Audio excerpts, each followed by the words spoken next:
एक आवर्जून सांगावं असं वाटतं किस्सा ते म्हणजे की ज्या दिवशी अशोक मामा पहिल्यांदा सेटवरती आले मी तेच सांगणार तर होते. त्यांचा पहिला दिवस होता आणि त्यात तो एक सिक्वेन्स असा होता की त्याच्यामध्ये सगळे आर्टिस्ट म्हणजे जेवढे सिनेमामध्ये आर्टिस्ट आहेत ते सगळेच्या सगळे एका सिक्वेन्समध्ये होते. सो ते येणार म्हणल्यानंतर प्रत्येकजणच टेन्शनमध्ये आणि असं एक थोडासा ना अलर्ट आणि असे शांत होते की ते आलेत वगैरे आणि त्यांना असं की हे असं सीन नाही होऊ शकत हे सगळे असे राहिले तर. सो त्यांनी मजा मस्ती सुरू केली आणि सगळ्यांना कम्फर्टेबल केलं. हे सगळ्यात मोठं मला असं वाटतं की काय म्हणतात शिकण्यासारखं आहे. त्यांच्याकडनं की जोपर्यंत ते सगळे कम्फर्टेबल होत नाही तोपर्यंत सीनच चांगला होणार नाही.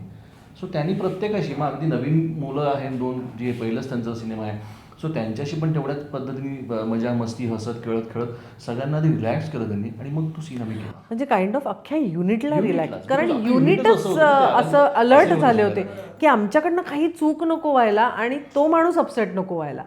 सो त्यांनी सगळ्यांनाच खूप कम्फर्टेबल केलं आणि हे थ्रूआउट तसंच होतं म्हणजे ही थ्रू आउट. मस्ती त्यांची पूर्ण त्यांचं- 25-26 दिवस म्हणजे मला- तसेच होते ते. म्हणजे मोठ्या माणसांचं मोठेपण म्हणतो आपण ते ते हे करेक्ट. गंमत मग मी तुला तेच सांगतो की त्यांनी कपडे कॉस्ट्युम चेंज करण्यासाठी म्हणून हो. व्हॅनिटी मध्ये किंवा मेकअप रूम मध्ये जायचे त्यानंतर नाही तर ते अखंड सेटवरती खुर्ची टाकून गप्पा मारत बसले असायचे. नाही, त्यांचा गप्पा scene करत असो scene नसो. At this age. हो हो हो. सो एक खूप वेगळं आहे काय ते म्हणजे त्या उगाच नाही ते असे होत